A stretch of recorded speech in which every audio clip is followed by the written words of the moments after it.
So welcome everyone. This is January the 11th, 2023. This is our EMEA Americas timed orchestration demo. And let's see, so we have no demo items today. Steve, you have the first discussion.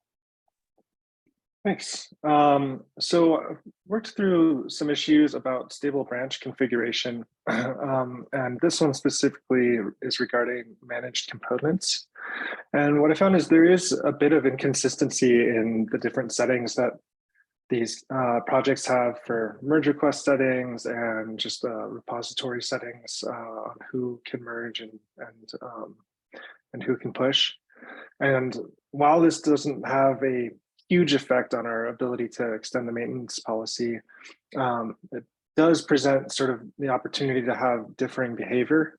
So when we're trying to debug something, it's, we have to maybe relook up some of these configurations or understand why certain things are happening, which causes extra time spent. So I'm kind of just wondering if this is something that we should look at standardizing more, or if there's certain types of things that we might consider.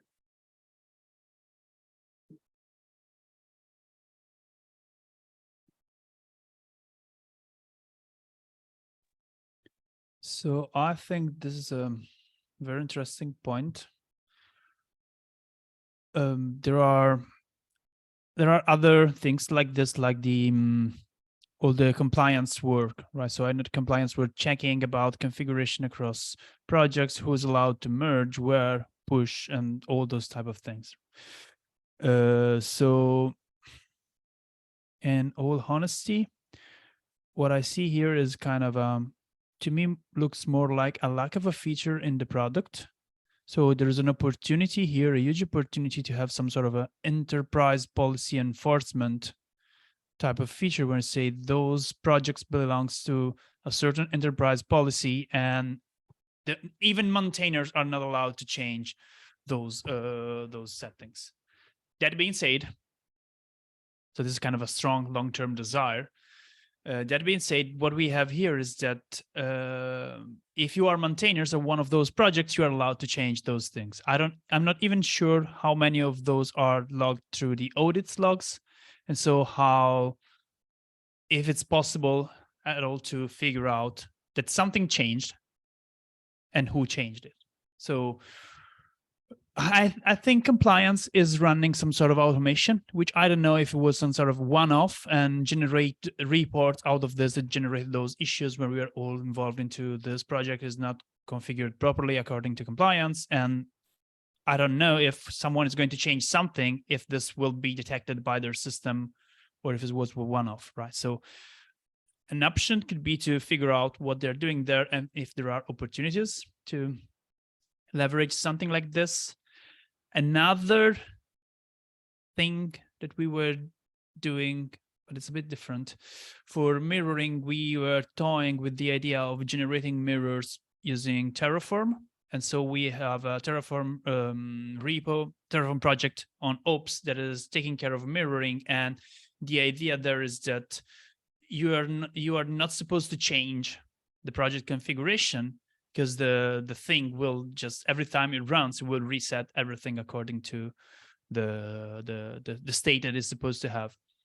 But yeah, if we don't run the script, the thing will simply diverge, right? So it's not designed to keep a system consistent. That one is more designed as I have a project and I want to have mirrors. All those mirrors must have a given path, in a given name, given schema, and we want to propagate configuration from the canonical to the other one. So we kind of just generate those and create tokens and mirroring, but it's more about applying. It's one of a one-off configuration more than making sure things stay aligned. So the short answer is I don't know. The long one I already gave. So Okay. Yeah, I mean, I think that long-term solution, that feature sounds definitely really nice. I'll search around to see if I can find if there's anything proposing anything like that already. Yeah, I think the one area that I found to be the most like sort of like messy was that I think the merge request can have, or the merge request settings can have settings regarding approvals, but then the repository also can have, the repository settings can also have settings regarding approvals.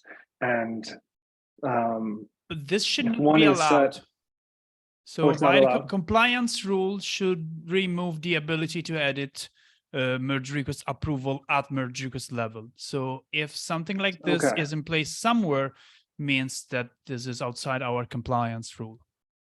Gotcha. Okay. I'll take a closer look to see if there was any of those cases. But yeah, that's some good context. Thank you. Some more of an intermediate solution could be exposing those. Oh, let's say I'm not familiar with the issue, okay, but let's say we are checking 3-4 things, like has this type of settings, yes, no. We could even consider doing some scraping this like some sort of a matrix. So when in delivery metrics we already are scraping something, so we may consider scraping settings of the repo under, say, I don't know, what is that, managed versioning or whatever is the thing that we want to check, and surface as a 0 or 1 metric and say this repo does not comply with the rules that we need. And from that we can create alerts because it goes on Prometheus, and then, yeah, that's the idea, right? So if something diverges from the expected configuration, then we can notify using the alert manager of Prometheus.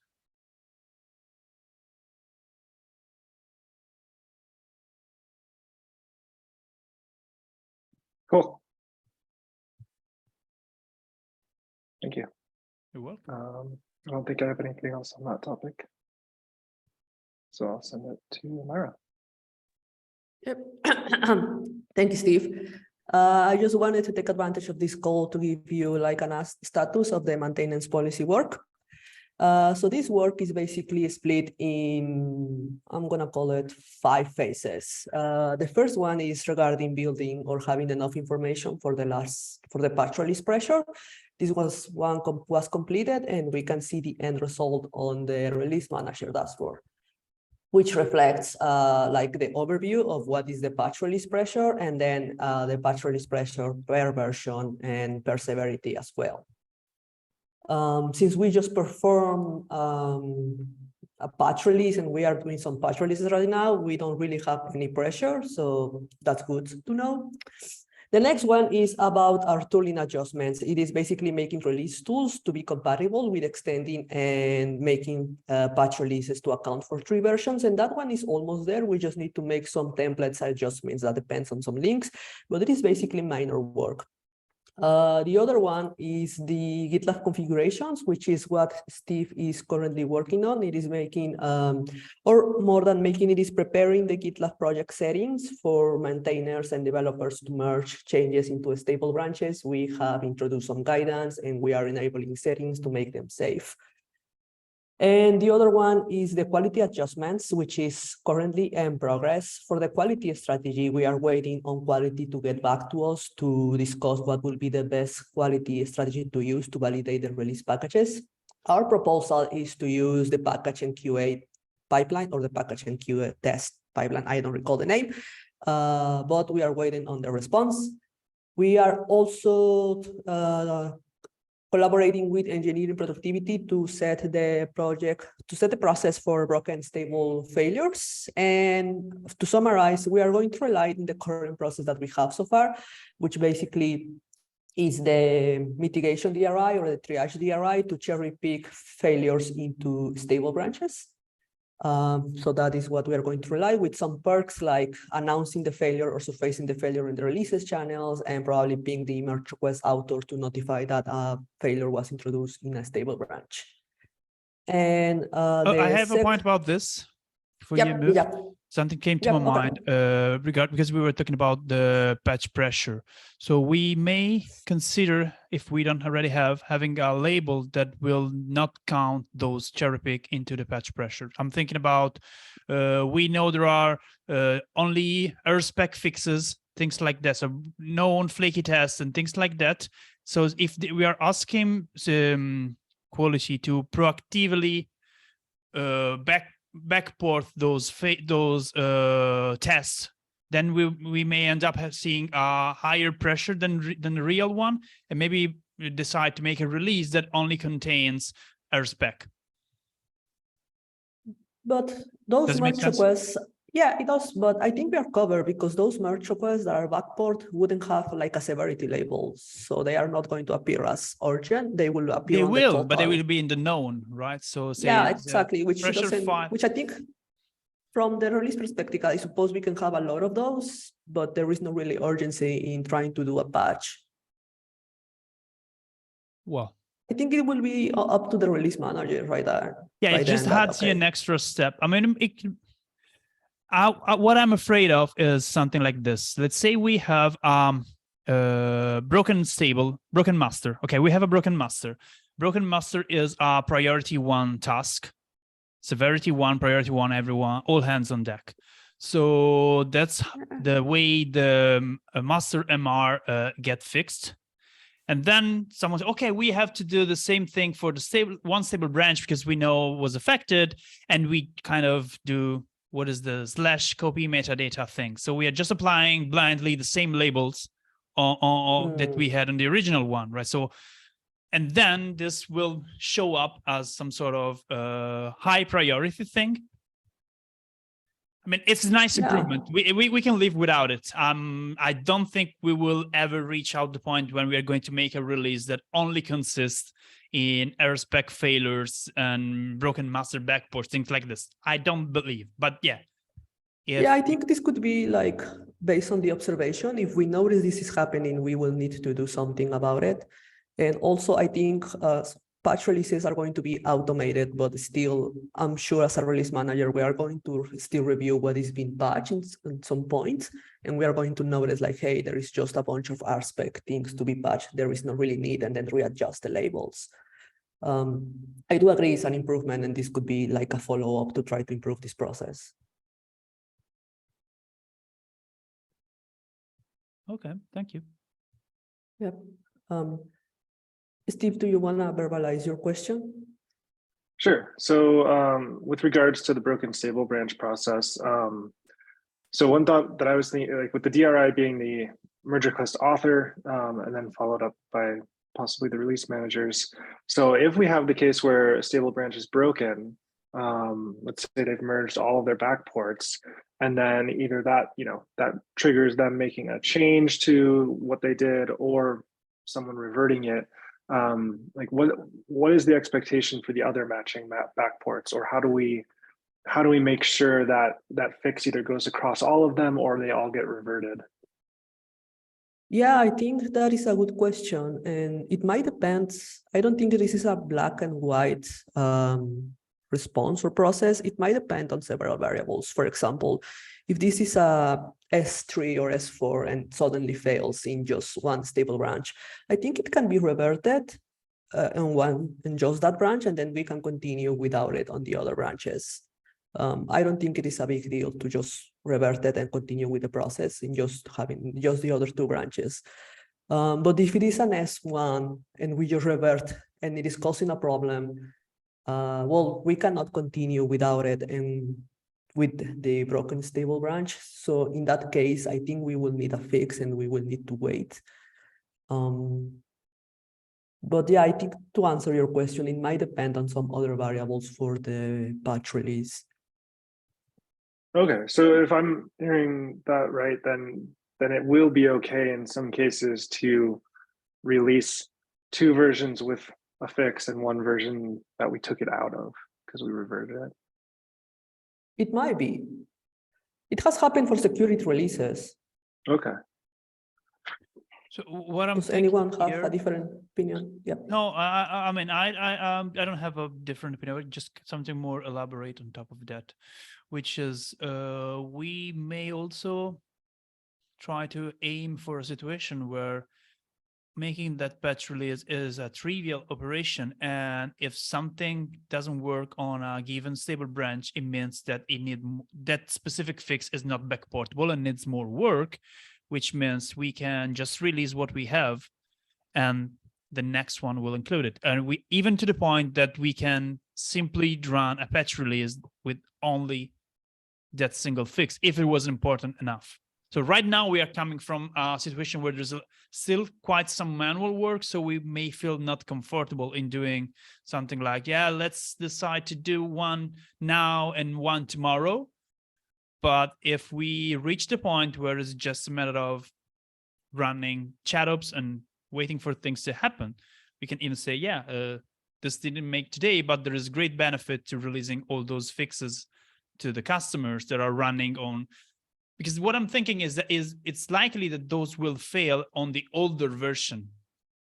I mean, you develop on master, so likely the closest stable branches will have the same. They looks like master, so they should behave more or less like master. Is maybe something back behind that maybe there's some missing feature or something in between that affects the result of the merge request. So yeah.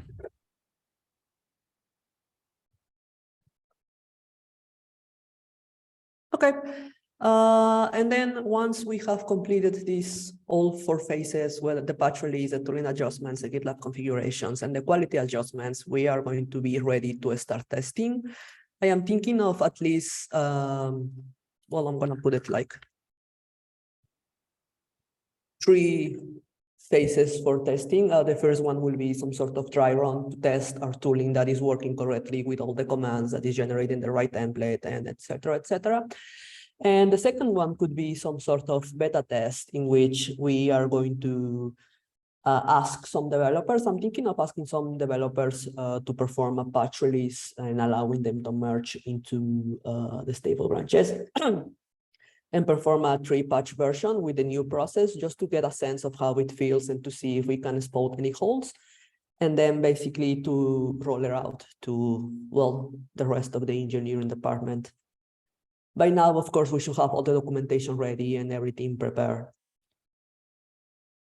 So that's it. Does anyone have any questions?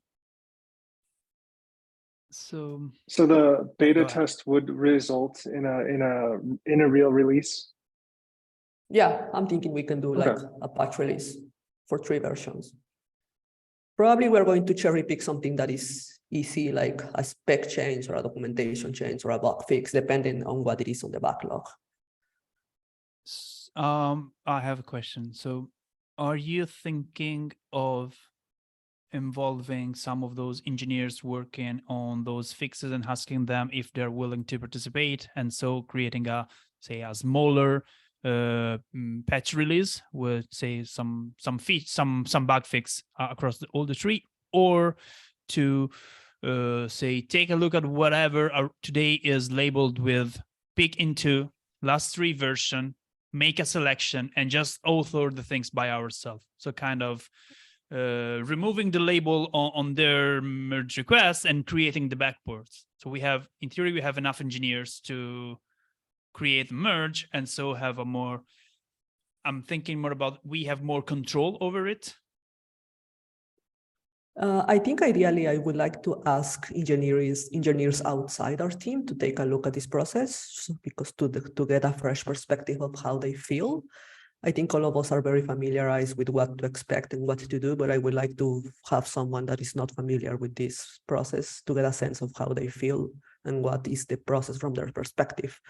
If we can find any person that is available because of reasons, I suppose we are going to be the guinea pigs in this case. Yeah, concern is a big word here.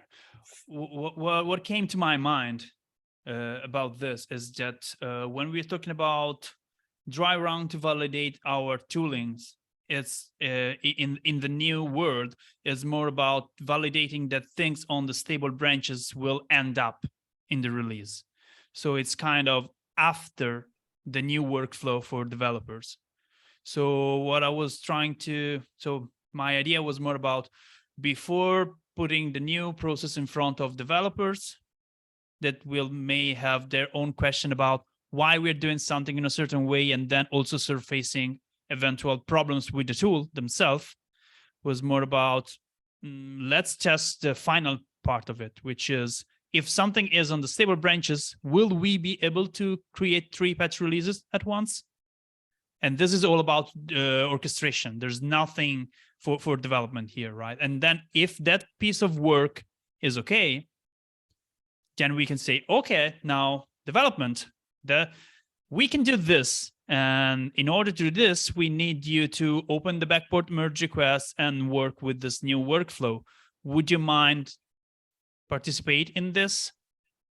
And then doing so we are not mixing because one test is about is the tooling working, and another one is the process reasonable for backend engineers? There's something that doesn't work as expected. Does it create more complexity? And so that's why I was thinking if we may want to split the 2 tests.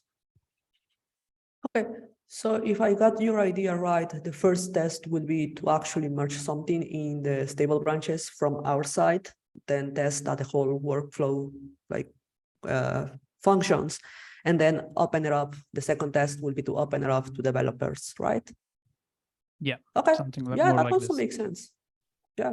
But I we can do think, did that. I interpret that right, Alessio, that you're suggesting almost an additional test? So first one is a dry run, then a test with ourselves, and then Well, I think the first one would be like a dry run, not in such a way that it's a dry run, because we are going to end up merging something in the stable branches, which should be fine as long as we choose what to merge. It could be a documentation or a spec or something. So yeah. Yeah, it was not more about a dry run, but more about cleverly selecting ourselves something that makes sense, that it's still add a feature, a bug fix or something, because we will end up releasing 3 versions of GitLab. So people would go through the hassle of installing it and things like that. So something meaningful, but something that we can control. We can check ahead of time if the backport applies and all this type of things, and not involve the developers at all at this stage. Because maybe, I don't know, I'm thinking there will be some of those triage or the bot thing that will interact and will complain about stuff, right? So these are all things that we can surface ourselves. And I don't want to have to give a bad impression on whoever is testing this on the first run. And so we can just try to catch some of those easy win by ourselves. Yeah, for sure. That is a good call.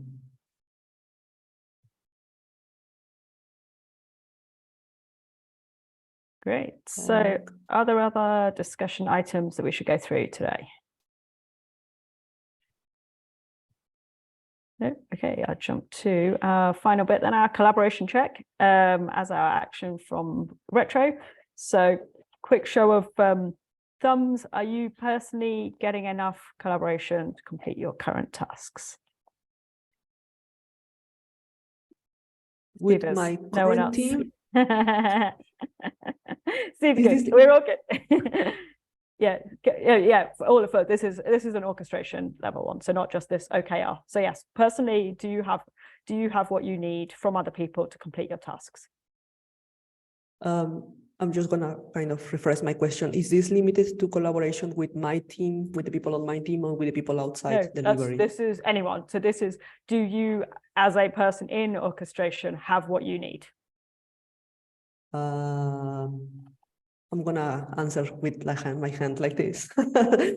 Well, do you want to just give us some words for that as well? Yeah, for sure. I'm just kind of locked in the quality side. We have been waiting for the response to have a quality strategy for this backport for the patch releases. And I know that you talked to Benzi, and I know that she's very busy, and her team is very busy. But she said she'd come back to us by tomorrow. Yeah. I'm still waiting for that. It's just that it's not a deadline. We have. Yeah. So that is why I'm going to answer like this instead of this.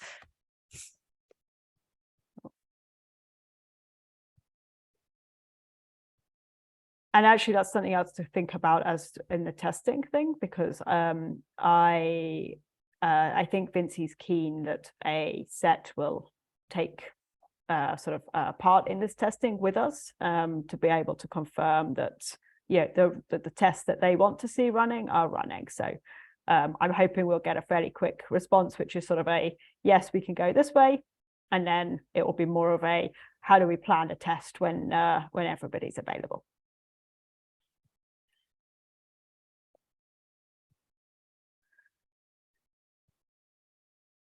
Oh, and what else can we do to improve on collaboration?